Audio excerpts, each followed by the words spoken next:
কম দামি গিয়ার সাইকেলের মধ্যে সবথেকে বেশি যেটা সমস্যা থাকে সেটি হচ্ছে গিয়ারগুলো। তো এই গিয়ারগুলো অনেকটাই কম দামি হওয়ার ফলে দ্রুত কিন্তু নষ্ট হয়ে যায়।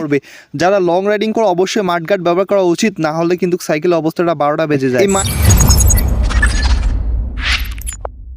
গাইস, আমি অনেকদিন থেকে চিন্তা করতেছিলাম যে আমার গিয়ার সাইকেলটাকে একটু মডিফাই করা উচিত, কিন্তু মডিফাই করতে গিয়ে আমার এতগুলো টাকা খরচ হবে আমি কখনো ভাবতে পারি নাই। কম দামি গিয়ার সাইকেলের মধ্যে সবথেকে বেশি যেটা সমস্যা থাকে সেটি হচ্ছে গিয়ারগুলো। তো এই গিয়ারগুলো অনেকটাই কম দামি হওয়ার ফলে দ্রুত কিন্তু নষ্ট হয়ে যায়। তো আমারটা কিন্তু কয়েকবার খারাপ হয়েছিল। আর এই যে দেখো ড্রিলারটা, তো এটা কিন্তু চেঞ্জ করা অবশ্যই লাগবে। এটি কিন্তু অনেক কম দামি, 150 টাকা দামি ড্রিলার। তো আমি এখানে কিন্তু শিমানো TX35 কিন্তু ড্রিলার লাগাবো। আর সামনে যেটা রয়েছে 150 থেকে 200 টাকার মধ্যে পাওয়া যায়। তো আমি এটাকে অবশ্যই চেঞ্জ করব, তাহলে কিন্তু গিয়ার শিফটিংটা অনেক ভালো হবে। এবং কি আমার সাইকেলে যে পেছনের মাডগার্ডটা রয়েছে এটা কিন্তু অনেকটাই খারাপ অবস্থা হয়ে গেছে। তো এটাকে আমি চেঞ্জ করব। বর্তমান কিন্তু বর্ষাকাল চলে এসে গেছে। তো এগুলো সত্যি বলতে অনেকটাই কাজে যায়। যারা লং রাইডিং করো তাদের জন্য কিন্তু মাডগার্ড লাগা অবশ্যই প্রয়োজন। এখন আমার সাইকেলের মধ্যে যেটি মডিফাই করেছি সেটি হচ্ছে একটি হ্যান্ডেল এবং একটি শর্ট স্টিম। তাহলে কিন্তু হ্যান্ডেল কন্ট্রোলিংটা অনেক ভালো হবে। এবং যারা প্রথমে স্টান্ট শুরু করতে চাও যে কোনো গিয়ার সাইকেলে, তাহলে কিন্তু সর্বপ্রথমে তোমরা হ্যান্ডেলটাকে মডিফাই করে নিবে। এরপরে রয়েছে শিফটার। তো এই শিফটারগুলো কিন্তু অনেকটাই বাজে। অবশ্যই কিন্তু এখানে শিমানোর শিফটার ব্যবহার করা উচিত। তো বাংলাদেশে শিমানো অরিজিনাল শিফটার পাওয়া যায় না, যেগুলো রয়েছে সবগুলো কিন্তু কপি।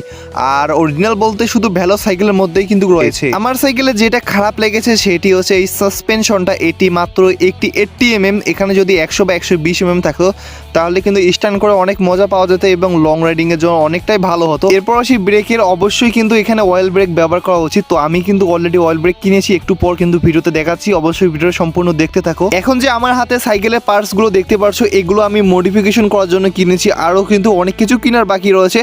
সব মিলে এখন আমার গিয়েছে প্রায় 8000 টাকা। তো কি নিয়েছি, কত টাকায় কোনটা নিয়েছে, এখন আমি তোমাদেরকে দেখিয়ে দেবো। প্রথমে আমি যে পার্টসটি নিয়েছিলাম সেটি হচ্ছে এই সাইকেলে হ্যান্ডেল শর্ট স্টিমটি। এটি কিন্তু অনেকটাই ভালো। এরপর আমি যেটি নিয়েছিলাম এর সাথে সেটি হচ্ছে, দেখো গাইস, এখানে একটি হ্যান্ডেল নিয়েছিলাম। দাম পড়েছিল দুটোই মিলে 800 টাকার মতো। অনেক কিন্তু ভালো কোয়ালিটি, তোমরা কিন্তু লাগাতে পারো তোমাদের সাইকেলের মধ্যে। এরপর আমি যে পার্টসটি কিনেছিলাম সেটি তোমরা দেখতে পারছো, সাইকেলের 3টা মাডগার্ড। এই 3টা মাডগার্ড আমার কাছে রেখেছিল 200 টাকার মতো। তো এগুলো কিন্তু অনেক ভালো মাডগার্ড। তো আমি বলবো যে মাডগার্ড কেন তোমরা সাইকেলের মধ্যে ব্যবহার করবে, যারা লং রাইডিং করো অবশ্যই মাডগার্ড ব্যবহার করা উচিত, না হলে কিন্তু সাইকেলের অবস্থাটা 12টা বেজে যায়। এই মাডগার্ডগুলো সব থেকে বেশি কাজ করে যখন বর্ষাকাল। তো বর্ষাকালে তো প্রত্যেকটা সাইকেলেই কিন্তু মাডগার্ড লাগানো উচিত, না হলে তো পিছনের কাপড় চোপড় সব নষ্ট হয়ে যায়। কিন্তু যারা নিয়মিত স্ট্যান্ড করো তারা কখনো এগুলো লাগাবে না, না হলে কিন্তু দ্রুত এগুলো নষ্ট হয়ে যাবে। এরপর আমি নিয়েছি এক জোড়া শিফটার। তো এই শিফটারগুলো কিন্তু অনেকটাই ভালো। আমি নিয়েছিলাম দোকান থেকে 800 টাকার মতো কিন্তু নিয়েছিল আমার কাছে এই দুটা মিলিয়ে।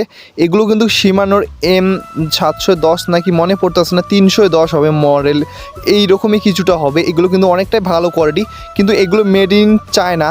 অনেকে বলে যে ভাই মালয়েশিয়া এটা তো অরিজিনাল হয়, এগুলো তার মানে ফেক। এগুলোকে ফেক বলা যাবে না, তার কারণ হচ্ছে এখানে মেড ইন চায়না খোদাই করে লেখা আছে। শিমানোর কিন্তু চায়নাতে ফ্যাক্টরি রয়েছে, তার মানে আমরা বুঝতে পারি যে এটা হচ্ছে চায়না ভার্সন শিমানো। তবে মালয়েশিয়া ভার্সনগুলো অনেকটাই বেটার কোয়ালিটি হয়ে থাকে এগুলো হচ্ছে। এরপরে নিয়েছি বাংলাদেশের জাতীয় অয়েল ব্রেক MT200 শিমানোর।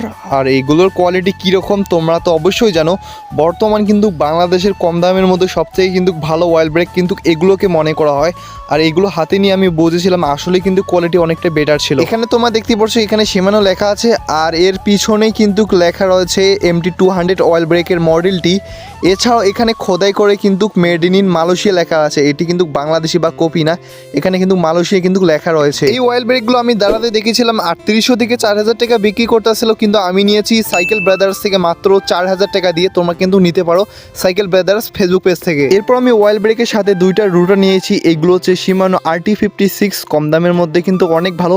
আর আমি নিয়েছি সাইকেল ব্রাদার্স ফেসবুক পেজ থেকে। এখানে দুটো স্টিকার দিয়েছে তিনি। এগুলো কিন্তু মালয়েশিয়া ভার্সন না, চায়না ভার্সন। এখন বলো ভাই এগুলোর দাম তো এত বেশি কেন, তার কারণ হচ্ছে চায়নার কিন্তু শিমানো অরিজিনাল একটা ফ্যাক্টরি রয়েছে। তো ওইগুলো হচ্ছে এইগুলো, বুঝতে পারছো। তোমরা যদি ক্রোমে সার্চ করো তোমরা দেখবে যে চায়না, সিঙ্গাপুর, মালয়েশিয়া এই 3টা দেশে কিন্তু শিমানোর পার্টস বানানো হয়।